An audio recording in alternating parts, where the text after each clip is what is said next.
नमस्ते welcome to nationalist hub अब की बार 400 पार నినాదంతో భారతీయ జనతా పార్టీ దేశవ్యాప్తంగా ఒక హోరెత్తిన ప్రచారం చేస్తోంది. ఇట్లాంటి టైంలో తెలంగాణలో ఉన్న 17 లోక్సభ నియోజకవర్గాలపై భారతీయ జనతా పార్టీ సీరియస్గానే దృష్టి సారించినట్టుగా కనబడుతోంది. అయితే ఈ 400 పార్ నినాదంతోనో మరి లేకపోతే మోదీ మానియానో కేవలం ఉత్తరాదికి పరిమితమైనట్టుగా కనిపించట్లేదు. దక్షిణాదిలో అందులోనూ కాంగ్రెస్కి కమ్యూనిస్టులకి కంచుకోటగా ఉన్నటువంటి నియోజకవర్గాల్లో సైతం భారతీయ జనతా పార్టీకి అనుకూల పవనాలు వీస్తూ ఉన్నాయి. అందులో మన తెలంగాణలో ఉన్నటువంటి ఖమ్మం పార్లమెంట్ నియోజకవర్గంలో కూడా భారతీయ జనతా పార్టీ ప్రచారానికి విశేషమైన స్పందన వస్తోంది. అండ్ ఖమ్మం పార్లమెంట్ నియోజకవర్గ అభ్యర్థిగా ఉన్నటువంటి తాండ్ర వినోదరావుకి ప్రజల నుంచి ఒక రకంగా చెప్పాలంటే ఊహించని రీతిలో స్వాగతం కలుగుతున్నట్టుగా తెలుస్తోంది. మాకు చాలా వరకు నేను వింటూ ఉన్నాను. సో ఈరోజు ఖమ్మం నియోజకవర్గానికి డైరెక్ట్గా వచ్చాను. అండ్ ఇక్కడున్న పరిస్థితి గురించి తెలుసుకునే ప్రయత్నం చేద్దాం. అండ్ ఖమ్మం పార్లమెంట్ నియోజకవర్గ అభ్యర్థి తాండ్ర వినోదరావు గారు వారి ఎజెండా ఏంటి, అండ్ ఆయన ఏం చెప్పాలనుకుంటున్నారు, ఈ నియోజకవర్గానికి ఉన్న గత చరిత్ర ఏంటి, భవిష్యత్తు ఎలా ఉండబోతోంది, దానికి సంబంధించిన ప్రణాళిక ఏమైనా ఉందా తెలుసుకునే ప్రయత్నం చేద్దాం. నమస్కారం తాండ్ర వినోదరావు గారు. నమస్తే అండి. సార్ వినోద్ గారు, నిజానికి ఖమ్మం నియోజకవర్గం ఇందాక నేను ఇంట్రడక్షన్లో చెప్తున్నాను, ఖమ్మం నియోజకవర్గం అనగానే దీన్ని కొంచెం పక్కన పెట్టేసే ఆలోచించే పరిస్థితులు భారతీయ జనతా పార్టీ గతంలో ఉండేది. అండ్ మొన్నటి వరకు కూడా అట్లాంటి వాతావరణం అనిపించింది. మీరు ఖమ్మం పార్లమెంట్ అభ్యర్థిగా మిమ్మల్ని ప్రకటించిన తర్వాత ఇప్పుడు జరుగుతున్న పరిణామాలు, గత ఒక నెల రోజుల నుంచి 15 రోజుల నుంచి ఉన్న పరిణామాలు మీకు ఎట్లా అనిపిస్తున్నాయి? ఫస్ట్ అసలు ప్రజల నుంచి ఎట్లా ఉంది? ఎవరి రాడార్లో లేనప్పుడు ప్రజల గుండెల్లో మాత్రం మొదటి నుంచి ఉంది. ఎప్పుడైతే మోడీ గారు గత 10 సంవత్సరాల నుంచి వారు చేస్తున్న పాలన కానీ, 600 సంవత్సరాల కళ కానీ, దేశాన్ని ప్రపంచంలోనే భారతదేశం ఒక గొప్ప దేశం అని తీసుకెళ్తున్న తరుణంలో ప్రజలకి వారి గుండెల్లో ఆల్రెడీ మోడీ గారు నిండిపోయినారు. ఇది ఇప్పుడిప్పుడు స్పందన కానీ ఇది కానీ మీ మీడియా రూపంగా కానీ ఇది బయటకు వచ్చి ఇది మీ రాడార్లో కానీ ఇతర పార్టీల రాడార్లో పడుతుంది. కానీ నిస్సందేహంగా మొదటి రోజు నుంచి నేను ఎప్పుడైతే గత 3 నెలల నుంచి విస్తృతంగా ఈ ప్రజల్ని కలవడం జరుగుతుందో ఆ రోజు నుంచి ఈ రోజు దాకా నేను ఒకటే గమనిస్తున్నాను, ప్రజల గుండెలల్లో ప్రజల దీవెనలతోటి నరేంద్ర మోడీ గారు వారు నిండి ఉన్నారు. వారి మీద విశ్వాసంతో ఈరోజు ఖమ్మం జిల్లా ప్రజలు కానివ్వండి, తెలంగాణ ప్రజలు కానివ్వండి, యావత్ భారతదేశం ప్రజలు కానీ వారికి నరేంద్ర మోడీ గారు గత రామరాజ్యం ఎలా ఉంది, అది బహుశా రామరాజ్యం అలానే ఉండేదేమో అని రామరాజ్యాన్ని తలపిస్తున్న నరేంద్ర మోడీ గారి నాయకత్వం మీద సంపూర్ణంగా విశ్వాసం ఉండబట్టి ప్రజలు ఇవాళ వారు మమేకమై పార్టీలతోటి సంబంధం లేకుండా, ఇది ఏ పార్టీ అయినా సరే మతాలతో సంబంధం లేకుండా, నేను గ్రామాలకు వెళ్ళినప్పుడు అన్య మతస్థులు కానీ ఇతర మతస్థులు కానీ ఏజ్ తోటి సంబంధం లేకుండా, వయసుతోటి సంబంధం లేకుండా, ఆడ మగ సంబంధం లేకుండా వారందరూ ఒకటే. అంటే నేను ఇంత ఎందుకు స్ట్రెస్ చేస్తున్నా అంటే ఈసారి అనూహ్యంగా ఒకటే కనపడుతుంది ప్రజలకి. అది దేశం కోసం ఒక వ్యక్తి కష్టం పడుతున్నాడు, దేశాన్ని ఖ్యాతిని పెంచుతున్నారు. దేశంలో ఈరోజు మేము ఇంత సురక్షితంగా తిరుగుతున్నామంటే అది నరేంద్ర మోడీ గారి వల్ల. గత 10 సంవత్సరాల క్రితం మీరు చూస్తుంటే శత్రు దేశాలు ఎలా పొంచి ఉండేనో, ప్రతిసారి వాడు టైం టేబుల్ వేసుకొని కాఫీ తాగాలన్నప్పుడల్లా మన ఇక్కడికి వచ్చి సైనికులను ఇబ్బంది పెట్టిన పరిస్థితులు ఉండేది. ఈరోజు ఎవరి ఛాయ్ వాళ్ళది ఇంట్లోనే చేస్తున్నారు, ఎవరి పనులు వాళ్ళ దేశంలోనే చూస్తున్నారు. పొరపాటున కూడా మన వైపు చూస్తే అది వారి ఆటలు గిట్టవని మీరు సర్జికల్ స్ట్రైక్ తోటి మీరు చూసిండ్రు, చైనా మన బార్డర్లో ఉన్నది చూసిండ్రు. రైతులు చాలా చైతన్యవంతులు, ఇక్కడ ఖమ్మం జిల్లా చైతన్యవంతులు. నేను ఎప్పుడైతే ప్రజల దగ్గరికి వెళ్ళి మీ దీవెనలు కావాలి అనే లోపే వారే చెప్తున్నారు. ఒక ఆయన ఛాయ్ దుకాణం అయినా నేను వెళ్ళినప్పుడు నన్ను పిలిచి మేము ఎందుకు ఓటేయాలని చెప్పి నాకు 5 నిమిషాలు చెప్పిండు. ఓకే, అంటే సెక్యూరిటీ గురించి చెప్తుండు, కార్గిల్ వార్ గురించి చెప్తుండు, న్యూక్లియర్ చెప్తుండు, బ్రహ్మోస్ మిజైల్స్ గురించి చెప్తుండు. అంటే అంతా వారికి నేను చెప్పేలోపే ఒకరు సెక్యూరిటీ గురించి చెప్తుండ్రు, ఇంకొకరు గత 30 సంవత్సరాల నుంచి మేము కాంగ్రెస్ కానీ ఈసారి మాకు వారి కారణాలు ఏంటి, మోడీ గారి పథకాలు కానివ్వండి, మోడీ గారి విజన్ కానివ్వండి, వారు చేస్తున్న ధార్మిక కార్యక్రమాలు కానివ్వండి, స్పెషల్లీ పేద ప్రజలకు వారు చేసే పనులు కానివ్వండి, దాని గురించి వారు ఒక 10 నిమిషాలు చెప్పారు. ఇట్లా నా పని నేను వెళ్ళి నేను నరేంద్ర మోడీ గారి దూత, నరేంద్ర మోడీ గారి సైనికుడు అని చెప్తే చాలు, వారు నా క్యాంపెయిన్ వారే చేస్తున్నారు, నాకు విశ్వాసం కూడా వారే నింపుతున్నారు. ఓకే, వినోద్ గారు, మీరు ఒక వ్యాపారవేత్తగా అండ్ మీరు ఇంతకు విదేశాల్లో పనిచేసి వచ్చారు అండ్ సేవా కార్యక్రమాలు, ముఖ్యంగా సంఘ సేవా కార్యక్రమాల్లో అనేకంగా కార్యక్రమాల్లో మీరు చురుకుగా పాల్గొన్నారు. సంఘ కీలక నాయకులతో కూడా మీకు సత్సంబంధాలు ఉన్నాయి. ఇప్పుడు ఖమ్మం జిల్లాలో మేజర్గా నా అబ్జర్వేషన్ కూడా యాజ్ ఎ జర్నలిస్ట్, ఇక్కడంతా కూడా కొంత కుల సమీకరణలు ఎక్కువగా పనిచేస్తాయని, నెంబర్ 2 డబ్బు ప్రభావం తీవ్రంగా ఉంటుందని, విపరీతమైన డబ్బు ప్రభావం ఉంటుంది, ఇక్కడ డబ్బు మాత్రమే పనిచేస్తుంది అనే ఒక నిర్ధారణకు చాలామంది ఈవెన్ జర్నలిస్ట్ లోకంలో కూడా చాలామంది వచ్చారు. అలాంటి టైంలో ఆర్ఎస్ఎస్ లేదా బీజేపీ ఈ భావజాలాన్ని తీసుకెళుతూ ఒక డబ్బు అనే ఒక పెద్ద దాన్ని ఎలా మీరు అధిగమిస్తారు? మన భారతదేశం సంస్కృతి 1000 సంవత్సరాల ముస్లిం పాలన కానీ, బ్రిటిష్ పాలన కానీ తట్టుకున్నప్పుడు అప్పుడు కూడా ఇట్లాంటి వ్యవస్థలు ఉండేవి, అప్పుడు కూడా ఇట్లాంటి ఆశలు ఉండేవి. కానీ మన దేశం కానీ ఇంత పటిష్టంగా ఉండి మన చరిత్ర మనకే ఉంది, మన ధర్మం మనకే ఉందన్న తరుణంలో ఇట్లాంటి చిన్న చిన్న కాంగ్రెస్ మినిస్టర్స్ కానీ ప్రలోభాలు కానీ క్షణికమే. ఎందుకంటే ఆ ప్రభావం మీరు అన్నట్టు గత అసెంబ్లీలో కనపడ్డది, ఈసారి కూడా మళ్ళీ వాళ్ళు అదే చేయబోతున్నారు. కానీ ప్రజలు మాత్రం ఒక్కసారి ఒకరిని నమ్ముతారు, కానీ ఒక మోసగాడిని ఒక్కసారి నమ్మొచ్చు, కానీ ప్రతిసారి మోసం చేస్తుండి నమ్మరు ప్రజలు. అది ఖమ్మం ప్రజలు కానివ్వండి, ఇంకెవరైనా మొదటి ర్యాంక్లో మా ఖమ్మం ప్రజలు ఉంటారు. ఎందుకంటే వారు ఒక్కసారి వారు స్కాన్ చేసిందంటే వారికి ఇంకా తెలిసిపోతుంది.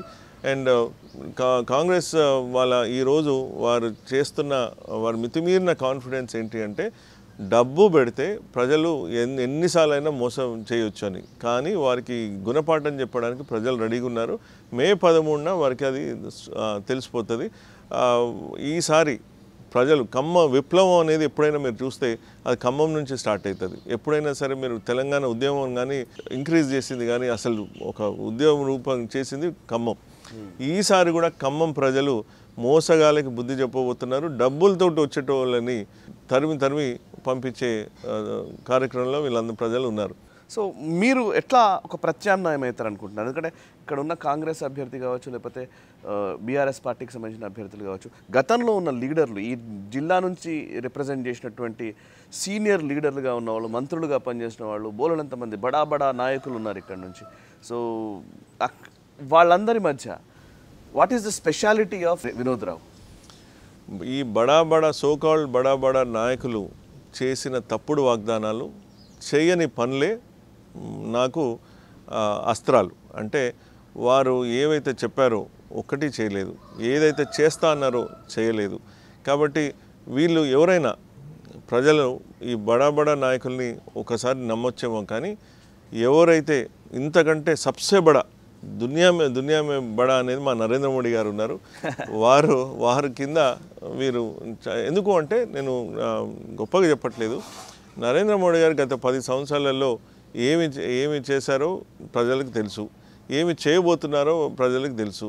ఈ నాయకులందరూ ఏం చేస్తున్నారు? వాళ్ళు పోయి అబద్ధాలు చెప్తున్నారు. ప్రజలకు కావాల్సింది ఏంటి?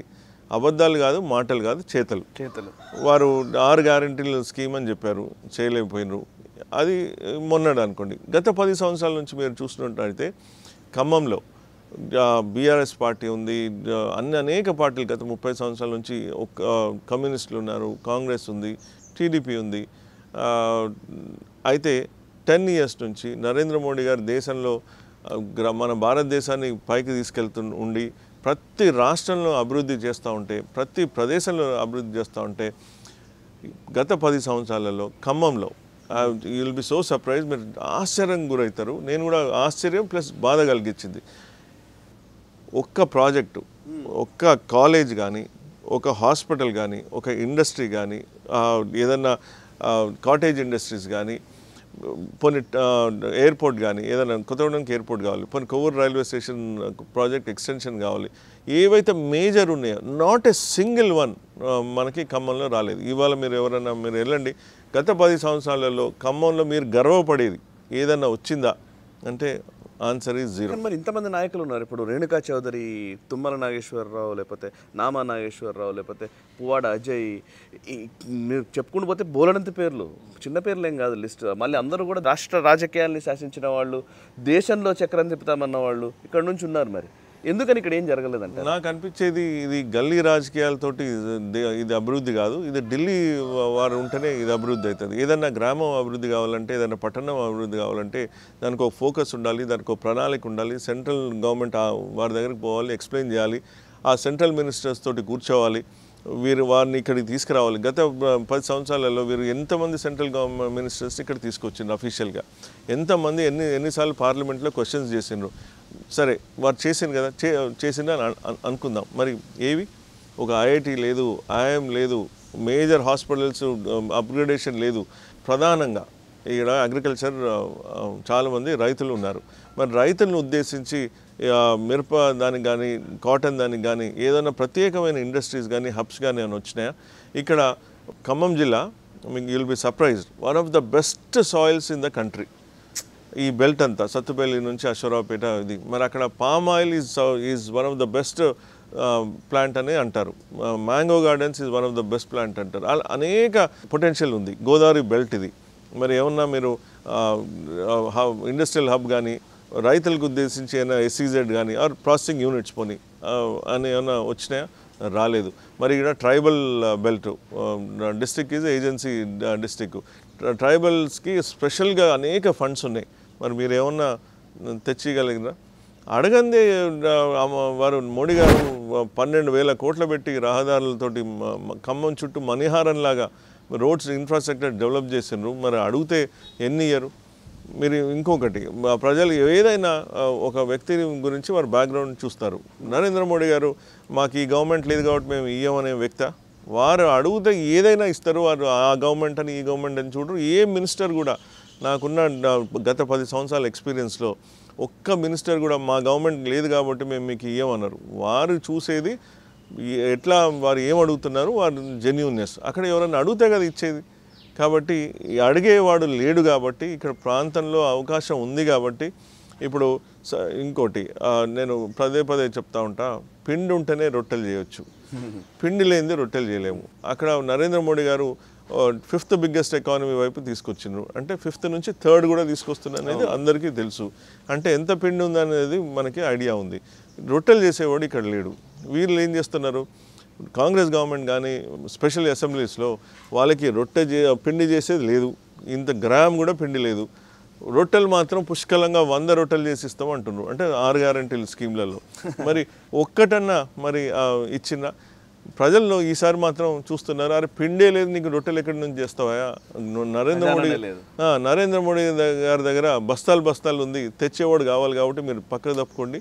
ఈసారి ఇచ్చేవారు వారైతే తెచ్చేవాడు కూడా భారతీయ జనతా పార్టీ ఒక ఎంపీ అభ్యర్థి అయితే తేగలుగుతాడని మాకు ప్రగాఢ విశ్వాసం ఉంది. ఎందుకంటే గత 10 సంవత్సరాలలో మీరు తేలేదు కాబట్టి ఈసారి వారి దూత అయిన నరేంద్ర మోడీ గారి సైనికుడు అయిన నన్ను అండ్ బీజేపీ అభ్యర్థి అయిన వినోద్ రావుని మేము ఢిల్లీ పంపిస్తాం. మా దూత కింద, వారి సైనికుడి కింద వారు పనిచేసి మాకు ఏవైతే అభివృద్ధి కావాలో, నాకు గత 3 నెలల నుంచి నేను విలేజెస్ తిరుగుతున్నప్పుడు ఫస్ట్ నరేంద్ర మోడీ గారు మాకు చెప్పింది ఏంటి అంటే, అసలు మీరు ఏం చేయదలుచుకున్నారో మీరు చెప్పండి. అక్కడ లోకల్ ఇష్యూస్, ఓవరాల్ డెవలప్మెంటు మనకు విజన్ ఉంది. మైక్రో లెవెల్లో కూడా మీరు పోయి ప్రతి గ్రామానికి పోయి, ప్రతి మండలానికి పోయి మీకు అక్కడ లోకల్ ఇష్యూస్ ఏమున్నాయి అని మీరు హైలైట్ చేసి నా దృష్టికి తెస్తే నేను నా ఓవరాల్ విజన్ డెవలప్మెంట్లో నేను పెడతా అని. సో ప్రతి మండలం వెళ్ళినప్పుడు చాలా లోకల్ సమస్యలు ఉన్నాయి. ఒక దగ్గర నీటి సమస్య ఉంది, ఒక దగ్గర రైల్వే స్టేషన్ స్టాప్ లేదు, మన ప్రసిద్ధమైన ఎరుపాలెం దగ్గర మేజర్ ఒకప్పుడు ఆగాయి ట్రైన్స్, అక్కడ ఆగట్లేదు. అట్లా ఇటు నుంచి భద్రాచలం రూట్లో ప్యాసింజర్ ట్రైన్స్ ఉండే, అవి కోవిడ్ కాకముందు ఉండే, చాలా వ్యవస్థ ఉండేది. ఇప్పుడు సడన్గా ఆ ట్రైన్స్ ఆగిపోయినాయి. ఇంకో దగ్గర ప్రభుత్వ ఉద్యోగాలు నాకు లెటర్స్ మీద లెటర్స్ ఇస్తున్నారు. ప్రభుత్వ ఉద్యోగాల ఏదైతే వారు జీతాలు ఉన్నాయో లేకపోతే ఏదైతే అడిషనల్ రావాల్సినవి ఉన్నాయో అవి రాలేదని లిఖితపూర్వకంగా నాకు రిప్రజెంటేషన్ ఇస్తున్నారు. సో ప్రతి దగ్గర కూడా ఒక్కొక్క రిప్రజెంటేషన్, ఒక దగ్గర సింగరేణి కాలేజ్ది కార్మికులది వాళ్ళకు వారి ఐటీ ఇష్యూస్ ఏవో ఉన్నాయి, అది వారి దగ్గరికి వెళ్ళడం జరిగింది. ప్రతి ఓపెన్ కాస్ట్ దగ్గరికి నేను మండు టెండర్లలో కూడా వారు నన్ను ఆహ్వానిస్తే నేను పోయి చూడడం జరిగింది. Employees problem.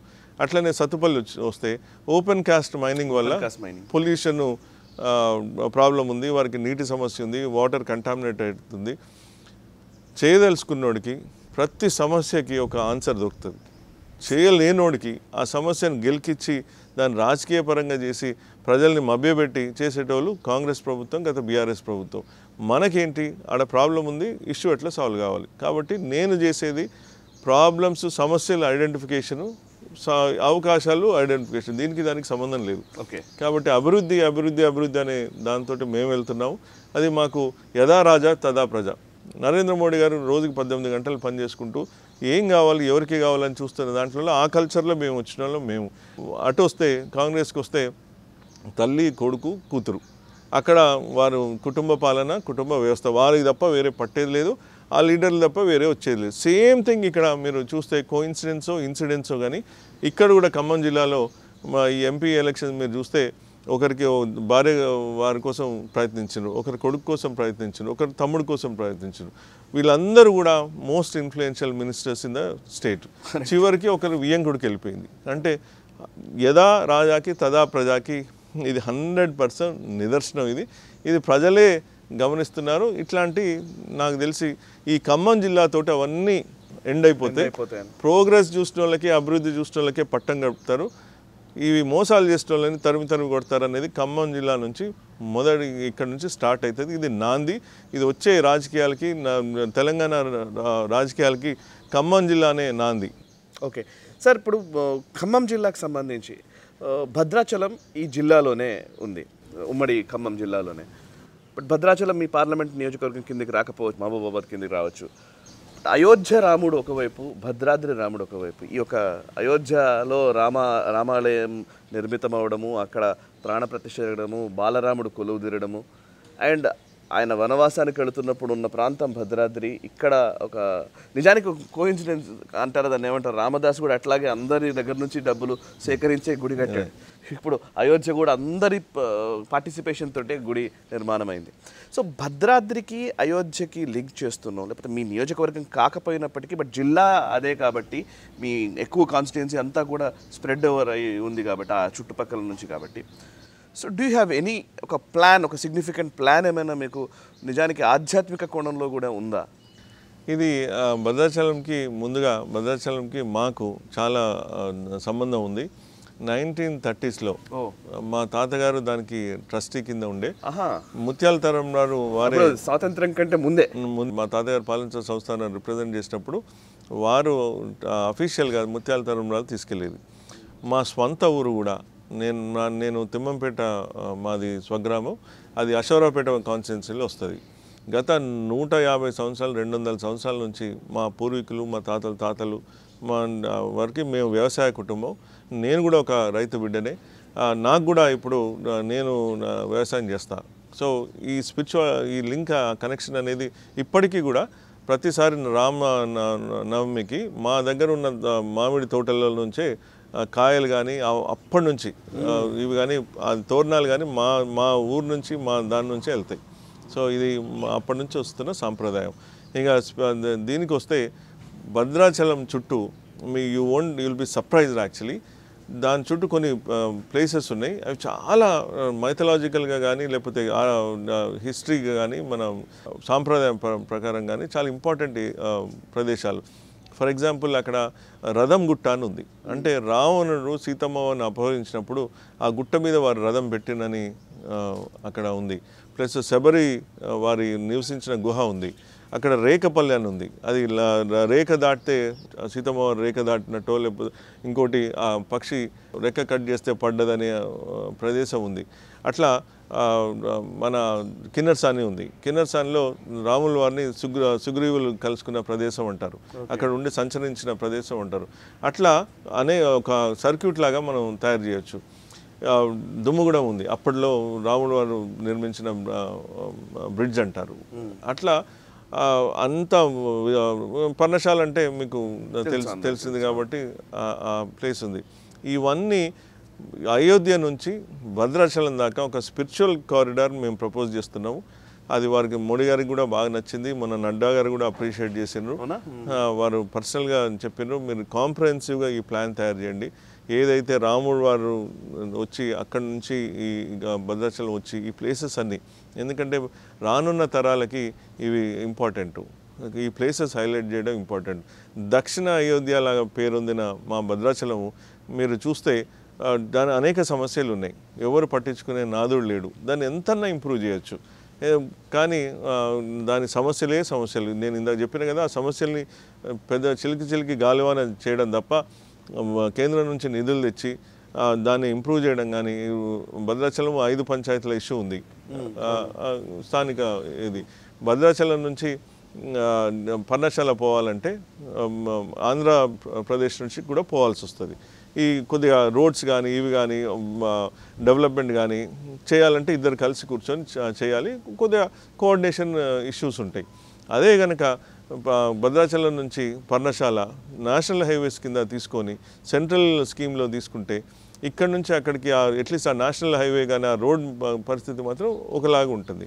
సో ప్రాబ్లం కనుక సాల్వ్ చేయాలంటే ఇద్దరు మా గవర్నమెంట్స్ తోటి కూర్చొని ఆ స్పెషల్ కారిడార్ కనుక సెంట్రల్ గవర్నమెంట్ కనుక నరేంద్ర మోడీ గారు కానీ మనం చేస్తే సాల్వ్ అయ్యే పరిస్థితి. At least it is practical that ఇప్పుడు చాలామంది పర్ణశాలకు పోతూ ఉంటారు, రోడ్స్ ఒక్కోసారి బాగుండవు, కాబట్టి వారు అదే కనుక ఒక మంచి కారిడార్ ఉంటే తొందరగా వెళ్ళిపోతారు. అట్లా అయోధ్య నుంచి భద్రాచలం వరకు ఎక్కడెక్కడ ఉన్నాయో అవన్నీ ఒక చేసి ఒక కారిడార్ లాగా చేస్తే అది ఉన్నదని ప్రధానమైన. ఓకే, నేను ఒక కీలకమైన ప్రశ్న, నా అబ్జర్వేషన్ చాలా రోజులు నా మిత్రులు చాలామంది, ఈ జిల్లాకు సంబంధించిన జర్నలిస్ట్ మిత్రులు చాలామంది ఉన్నారు. సో ఇప్పుడు మీరు రాముడి గురించి చెప్తూ ఉన్నారు. నిజానికి ఈ జిల్లాకు సంబంధించి, ఖమ్మం జిల్లాకు సంబంధించి కమ్యూనిస్ట్ ప్రాబల్యం ఎక్కువగా ఉన్న జిల్లాగా దీన్ని చెప్తూ ఉంటారు. అండ్ మొదటి నుంచి కూడా కమ్యూనిస్టులకు సంబంధించిన నాయకత్వం కానివ్వండి, వాళ్ళ ఫిలాసఫీ లేదా వాళ్ళకు సంబంధించినటువంటి ఐడియాలజీని తీసుకెళ్ళిన క్రమం కూడా చాలానే ఉంది. బట్ ఇదే జిల్లాలో డబ్బు ప్రభావం ఎక్కువగా ఉంది. ఇదే జిల్లాలో బడా నాయకులు ఇంకా బడా అవుతున్నారు. ఈ క్లాసిఫికేషన్ థియరీలన్నీ ఇక్కడేం పనిచేసినట్టు కనిపించట్లే కమ్యూనిస్టులకు సంబంధించి. సో ఇక్కడ మీరు పర్యటిస్తున్న సందర్భంలో ఈ అయోధ్యలో రాముడు కొలువుదీరిన తరువాత మొత్తం ఒక రాముడి నామస్మరణ విపరీతంగా పెరుగుతున్న టైంలో మీ అనుభవం ఏంటి? వామపక్షం నుంచి రామపక్షం వైపు ఈ జిల్లా వస్తుందా? ఖచ్చితంగా ఈ జిల్లాలో రామ భక్తులు కానీ మన దేశభక్తులు కానీ అందరూ దేశభక్తులే. తర్వాత ఈ కమ్యూనిస్ట్ అని వచ్చింది, తర్వాత ఈ కాంగ్రెస్ అనేది వచ్చింది, ఇది ఉంది. కానీ ఈరోజు రాముడు దీవెనల వల్ల, నరేంద్ర మోడీ గారి పాలన వల్ల ఈసారి కమ్యూనిస్టులు కానీ ఇంకే ఇతర కాంగ్రెస్ కానీ బీఆర్ఎస్ కానీ ఈ పార్టీలు జోలికి పోవట్లేదు. వారి గుండెని వారు నమ్ముకుంటున్నారు, వారు రాముడిని వారు నమ్ముకుంటారు. కమ్యూనిస్టులు అయినా కాంగ్రెస్ అయినా రామభక్తులు, దేశభక్తులు, దాంట్లో నిస్సందేహంగా ఏ డౌటు లేదు. ప్రజలు మాత్రం పార్టీని వదిలేసి ఇప్పుడు మా కోసం, మా అభివృద్ధి కోసం, ముఖ్యంగా ఈరోజు ప్రజలకి మనం ఒక మెసేజ్ తీసుకెళ్ళగలిగాము సక్సెస్ఫుల్గా. నరేంద్ర మోడీ గారి దూతలాగా ఈసారి పార్టీలకి అతీతంగా అభివృద్ధి చేసేవాడు మోడీ గారు ఉన్నారు. తెచ్చే బాధ్యత నాది. ఈసారి నరేంద్ర మోడీ గారి దృష్టి మన ఖమ్మం మీద పెడదాం. వారిని మీరు నన్ను గెలిపియండి. మనం మొత్తం జిల్లా ఆల్రెడీ ఈ ప్రాంతంలో నేను ఇక్కడ పుట్టినవాడిని, పెరిగినవాడిని. ఈ ప్రదేశంలో ఇప్పటికీ చాలామంది నేను ఈ సందర్భంలో ఒక స్టేట్ లీడర్ వచ్చిండ్రు, విజయరామరావు గారని, వారు ఎక్స్ మినిస్టరు, మా కోఆర్డినేటర్. ఇప్పుడు వారికి వచ్చినప్పుడు ఖమ్మంలో వచ్చినప్పుడు చాలామంది చెప్పిండట, వినోద్రావు నాన్ లోకల్ అసలు ఎక్కడి నుంచి వచ్చిందని. నేను ప్రచార దాంట్లలో మేము అశోరావుపేట కాన్స్టిట్యున్సీ తిరిగినప్పుడు నాకు తెలియదు ఆ సంగతి. వారికి చెప్పినట్టు నేను మా ఊరికి తీసుకెళ్ళి మా ఇల్లు చూపిస్తే వారు ఆశ్చర్యపోయినరు. అరే నువ్వు ఈ గడ్డ బిడ్డవి, నీకు ఈ భాష వచ్చు. నేను మా ట్రైబల్స్ తోటి వారి భాషలో నేను మాట్లాడుతూ ఉంటే వారు చూసి ఇదెక్కడ అన్యాయం, నీ ఇల్లు ఇక్కడ ఉంది, నువ్వు ఇక్కడ వాడి, నువ్వు 200 సంవత్సరాల నుంచి మీ పూర్వీకులు ఉన్నారు, నువ్వు వ్యవసాయం చేస్తున్నావు, నా వ్యవసాయం అంతా చూపించా. మా జనరల్గా అంటే నాకు ఇంట్రెస్ట్ కాబట్టి నేను ఒక అగ్రికల్చర్ ఫ్యామిలీ, నా డిఎన్ఏలో కూడా అగ్రికల్చర్ ఉంది. సో ఇదంతా నేను చూపిస్తున్నప్పుడు వారు ఆశ్చర్యపోయి అందరికీ వారు అదే చెప్తున్నారు, ఈ గడ్డ బిడ్డ అశ్వరావుపేట గడ్డ బిడ్డని పెట్టుకొని మీరు లోకల్ అంటే నా ఓటర్ ఐడి కూడా ఇక్కడే ఉంటుంది. సో నేను షిఫ్ట్ అయిపోయినా ఇక్కడికి. So my focus is to develop Khammam. కాబట్టి అది చూసే నరేంద్ర మోడీ గారు బహుశా నాకు ఈ రెస్పాన్సిబిలిటీ ఇచ్చిండ్రు. గత 10 సంవత్సరాలలో నేను సంఘ్ రాష్ట్రీయ స్వయం సేవక్ సంఘ్ వారితోటి ప్రభావితమై వారి ఇన్స్పైర్ అయ్యి వారి జీవితాల్లో చేసిన త్యాగాలకి ఇన్స్పైర్ అయ్యి నేను కూడా నా సోషల్ రెస్పాన్సిబిలిటీ కింద నేను అనేక ఎన్జిఓస్లో పనిచేశాను, విస్తృతంగా పనిచేశాను. నేను ట్రైబల్ డెవలప్మెంట్ మీద పనిచేసిన, ఉమెన్ ఎంపవర్మెంట్ మీద చేసిన, స్లమ్ ఎడ్యుకేషన్ మీద చేసిన, organic agriculture which is the most our Khammam డెఫినెట్గా my most important contribution in the future. అంటే నాకు నా నుంచి కాంట్రిబ్యూషను ఖమ్మంలో ఆర్గానిక్ సేంద్రియ వ్యవసాయం విస్తృతంగా దాన్ని ఇంప్రూవ్ చేసే అవకాశం ఉంది. ఇట్లా స్లమ్ ఎడ్యుకేషన్ చేసిన, రైతుల ఫార్మర్స్ ప్రొడ్యూస్ ఆర్గనైజేషన్ వాళ్ళతో పనిచేసిన, ఒక సెంట్రల్ బ్యాంక్ కృషి విజ్ఞాన కేంద్రానికి నేను చైర్మన్ కింద చేయడం జరిగింది. మొన్నటిదాకా రిజైన్ చేసి ప్రజా జీవితంలోకి వచ్చిన. ఈ అంతా ఎక్స్పీరియన్స్ ఇదంతా ఖమ్మం జిల్లా మీద నాకున్న అనుభవంతో నేను దీని మీద పెడదామని ఇక్కడ షిఫ్ట్ అయిన తరుణంలో నేను ఈ గడ్డ బిడ్డను కాబట్టి నాకు ఈ సమస్యలు తెలుసు. ఎవరో బయట నుంచి వస్తే వాళ్ళకి దీన్ని అర్థం చేసుకోవడం, ఈ క్లైమేట్ మీరు చూస్తూ ఉంటే మీరు మీ పేర్లు చెప్పడం ఎందుకు కానీ మిగతా ఎంపీ క్యాండిడేట్లు అందరూ ఇంట్లో ఈ క్లైమేట్కి భయపడి రూమ్లో కూర్చుంటారు. మేము చూస్తే 45-46 డిగ్రీలలో కూడా గంటన్నర సేపు నేను నడవడం జరిగింది. అంటే ఈ వాతావరణంలో పెరిగిన కాబట్టి వాళ్ళతో ఉన్నా కాబట్టి నాకు అందరు తెలుసు కాబట్టి మనకి ఇది నార్మల్. ఇది కాబట్టి పక్కా లోకల్ అయిన నాకు ఈ లోకల్ సమస్యలు కానీ ఇక్కడ గ్రామం నుంచి నేను మా స్వగ్రామం ఇందాక మీరు చెప్పినట్టు ములకల్పల్లి కాన్స్టిట్యున్సీ, అక్కడ నుంచి నేను పాల్వంచలో 10th వరకు అక్కడే చదివాను. మన అది Palvancha.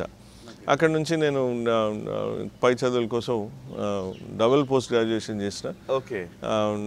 Osmania university IP MBA. తర్వాత నేను యూఎస్ వెళ్ళి జస్ట్ ఎక్స్పోజర్ కోసం 2 years I just wanted to see that part of the country. అంటే ఆ ప్రదేశం, ఎందుకంటే ఎవరికైనా విజన్ ఉండాలి అంటే అది ఎక్స్పీరియన్స్ ఉండాలి అని నా పర్సనల్ ఒపీనియన్. చూసుంటేనే కదా దీన్ని ఒక చిన్న లైన్ని ఇంకో పెద్ద లైన్ గీస్తేనే కదా ఈ చిన్నది ఉంది ఇది పెద్దది ఉంది అని చెప్పడం. సో ఆ ఎక్స్పోజర్ కోసం నేను యూఎస్లో 2 సంవత్సరాలు ఉండడం జరిగింది. అక్కడ ఒక మల్టీనేషనల్ కంపెనీలో నేను జాయిన్ అయ్యి లాస్ట్కి ఒక రోజు సీఈఓగా వచ్చి ఓనర్ వచ్చి మీరు మీరు ఉండిపోండి, ఇది నేను ఇండియా వెళ్ళిపోతా, మీరు మొత్తం నా బిజినెస్ అంతా హ్యాండిల్ చేయండి అని చెప్పినప్పుడు నేను ఒక 2 hours టైం తీసుకొని 3rd hourలో వారికి రిజిగ్నేషన్ లెటర్ ఇచ్చి ఇండియాకి నెక్స్ట్ 10 days యూఎస్ అంతా తిరిగి వాపస్ వచ్చేసిన. ఎందుకంటే ఇంకొక రోజు అక్కడ ఉంటే నేను ఎక్కడ ఫిక్స్ అయిపోతా, నాకు రావడం కుదరదని.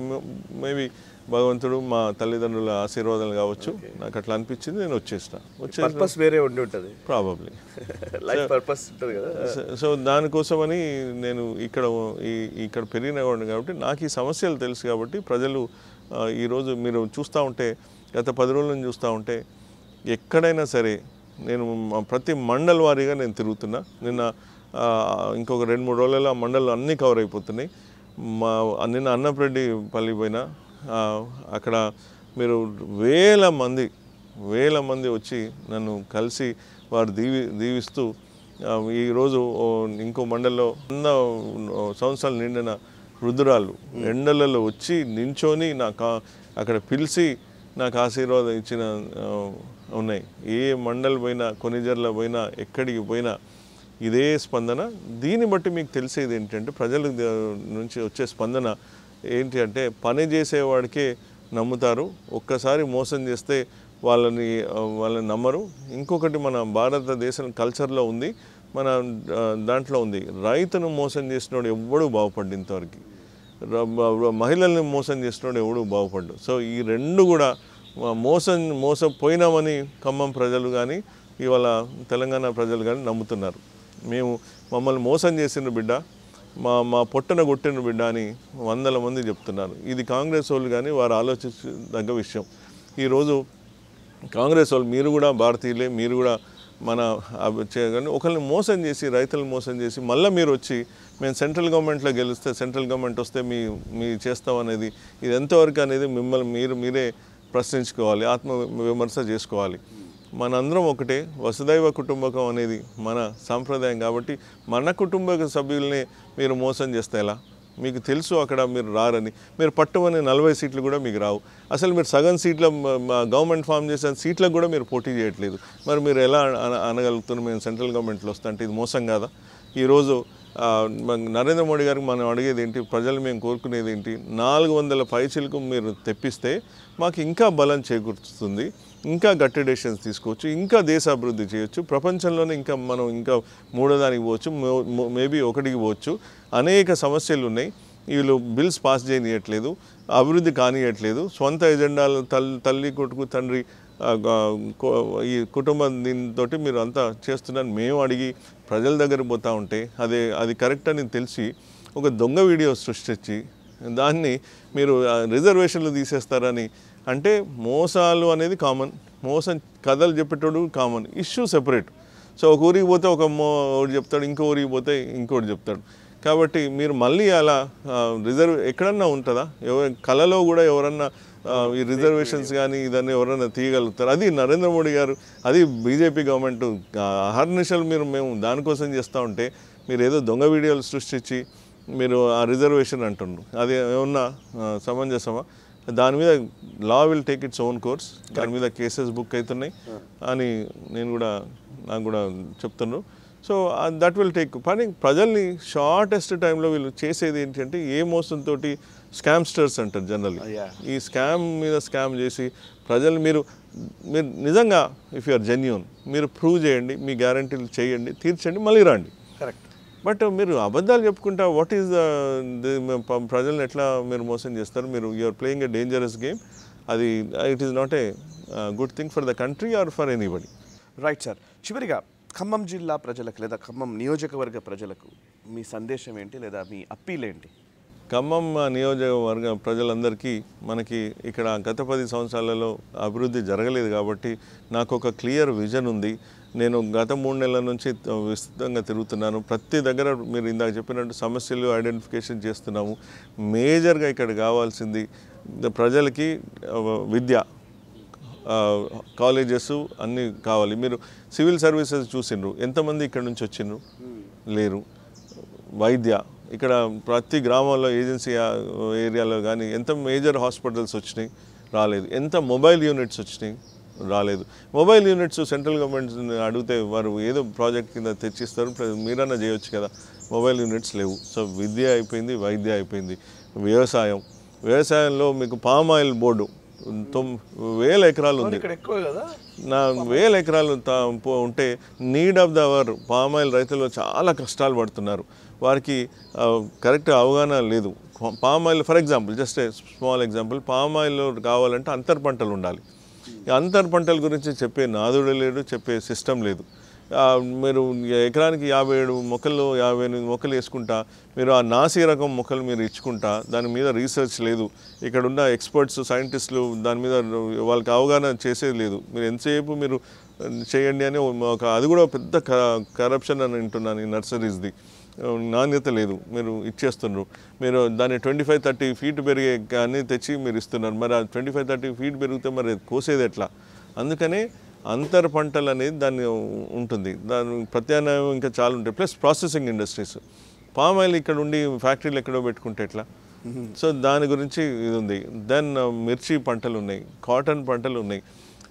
ఇందాక జస్ట్ ప్రస్తావన తెచ్చినప్పుడు ఆర్గానిక్ అగ్రికల్చర్, ఎగ్జాక్ట్లీ ఇది ఈరోజు దేశంలో మనం one of the major problems ఏంటి అంటే మన సాయిల్లో కార్బన్ కంటెంట్ అంటారు, విచ్ ఇస్ లైక్ మన రక్తంలో హిమోగ్లోబిన్ ఎట్లనో మన భూమిలో అది అట్లా. 1960 ప్రాంతంలో ఆ కార్బన్ కంటెంట్ అనేది 1.5 ఉండేది. అంటే మన బాడీలో 14 హిమోగ్లోబిన్ ఉంటే ది బెస్ట్ కదా, 14 ఉంటే. అట్లా ఇప్పుడు మీరు విల్ బి సర్ప్రైజ్ 1.5 నుంచి 0.1 అయింది. అంటే సాయిల్లో మీకు ఒక రకంగా చెప్పాలంటే జీవనం అనేది పోయింది. దే ఆర్ డెడ్ యాక్చువల్లీ, అంటే చనిపోయినాయి. అంటే మనకి 1 హిమోగ్లోబిన్ ఉంటే మనం బతుకుతామా? ఈరోజు సాయిల్లో అది పరిస్థితి. అది మీరు గత 40-50 సంవత్సరాలు ఈ పరిస్థితి అయితే రానున్న తరాలకి మనం ఏం చేయగలుగుతాం? ఇట్లనే కెమికల్స్ మీరు ఎక్సెస్ కెమికల్స్ వాడి చేస్తే రైతులకు తెలియదు, వారికి అవగాహన ఉండదు. మీరు అది ఇప్పుడు మా కృషి విజ్ఞాన కేంద్ర ఈజ్ వన్ ఆఫ్ ద గత 5 సంవత్సరాల్లోనే దేశంలోనే సేంద్రియ వ్యవసాయంకి కావాలంటే నెంబర్ 1 సంస్థ అయింది అది. ఓకే. దాంట్లో బయో ఇన్పుట్స్ అంటారు, న్యాచురల్ ప్రోడక్ట్స్, వాటి అవగాహన కావాలి, వాటి ఫ్యాక్టరీస్ కావాలి. ఇక్కడ సేంద్రియ వ్యవసాయం చేయాలి అంటే దానికి ఇన్పుట్స్ కావాలి.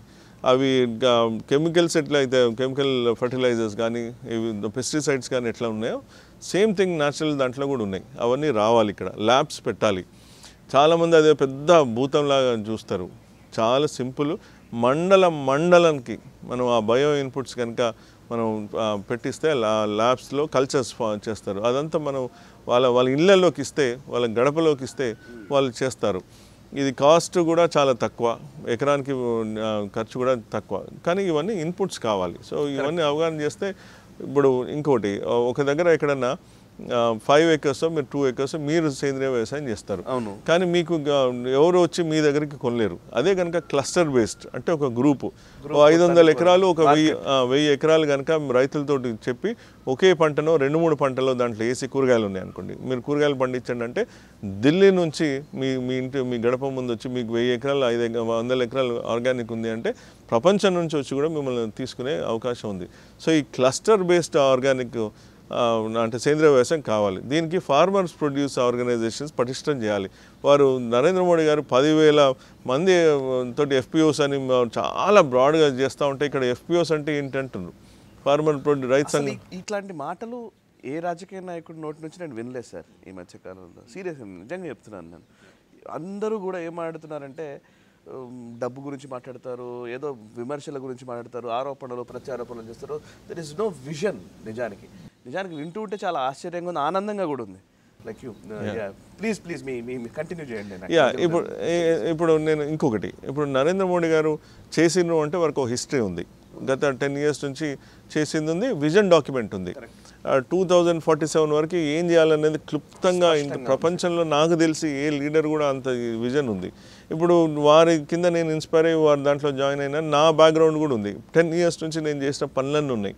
నేను సొసైటీలో సక్సెస్ఫుల్గా సరే వాటెవర్ దేవుడి దయ వల్ల సక్సెస్ఫుల్గా ఉంది. ప్లస్ నేను నా కాంట్రిబ్యూషన్ చేసి ఉంది.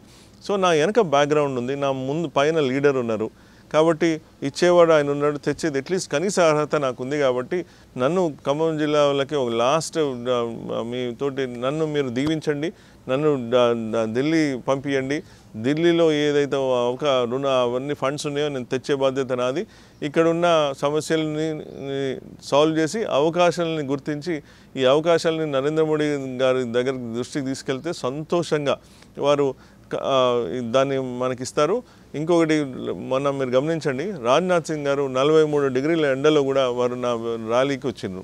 అంటే వారంతా సాక్షాత్ డిఫెన్స్ మినిస్టరే వారు ఎండలలో తెలిసి కూడా వారి ఏజ్ కూడా మీరు దానికి పరిగణలోకి తీసుకోకుండా అంతసేపు వచ్చి నన్ను చాలా అప్రిషియేట్ చేసిపోయినారు. మొన్న నడ్డా గారు వచ్చిండ్రు కొత్తగూడెం అయితే మీకు తెలియదు, వేల మంది వచ్చి మోస్ట్ సక్సెస్ఫుల్ సభ ఇంతవరకు హిస్టరీ ఆఫ్ కొత్తగూడెంలో బీజేపీ దాంట్లలో అని వారు నడ్డా గారు వారు పోతుంటూ ఖమ్మంలో ఏం లేదని అనుకుంటున్నారు, కానీ తప్పకుండా నా కళ్ళతో నేను చూసిన ఖమ్మం ప్రజల దీవెనలు నరేంద్ర మోడీ గారి మీద ఉన్నాయి.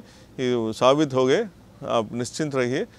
ఏదైతే మీరు అడగండి, ఖమ్మం గురించి మీకు ఏమన్నా కావాలంటే నన్ను అడగండి, నరేంద్ర మోడీ గారిని అడగండి. స్పిరిచువల్ కారిడార్ కానీ ఇండస్ట్రీస్ కానీ పామ్ ఆయిల్ బోర్డు గురించి ఒక 5 minutes టైం దొరికితే చెప్తాను. మీరు చేస్తున్నారు, లేకపోతే ఇంత ఎండలలో కూడా మీరు వచ్చిండ్రు. బహుశా దేవుడు రాముల ఆశీస్సులు ఉంటే నరేంద్ర మోడీ గారు కూడా ఖమ్మం వచ్చే అవకాశాలు ఉన్నాయి. కాబట్టి ఇవన్నీ ఖమ్మం ప్రజలందరూ చూస్తున్నారు. ఇంతమంది మరి వస్తున్నారు అంటే, మరి ఇంత బిజీ షెడ్యూల్లో మనకి ఇంత సమయం కేటాయిస్తున్నారు అంటే ఖమ్మం మీద వారికి ఉన్న శ్రద్ధ కానీ, వారికి గత 10 సంవత్సరాల్లో జరిగిన అభివృద్ధి మాత్రం వారికి కూడా బాధ కలిగిస్తున్నాయి.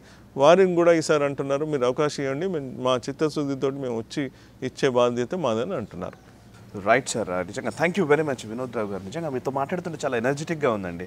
నిజంగా పొలిటీషియన్తో మాట్లాడిన అంటే ఒక విజనరీ నాయకుడిని చూసినట్టుగా మాట్లాడుతున్నట్టుగా నాకు అనిపిస్తుంది. Really thank you very much and all the very best. మీలాంటి వాళ్ళు నిజంగానే పార్లమెంట్లో ఉంటే ప్రజలకు మంచి జరుగుతుందన్న ఆకాంక్ష అయితే నాకు కూడా ఉంది. Thank you. సర్వే జన సుఖినో భవంతు. ఎస్, సో చూశారు కదా, ఇది వినోద్ రావు గారితో స్పెషల్ ఇంటర్వ్యూ. నిజానికి నేను కూడా రాజకీయ నాయకులు అనగానే కేవలం రాజకీయాలు మాట్లాడే నాయకులే ఈ మధ్యకాలంలో ఎక్కువగా ఉన్నారు.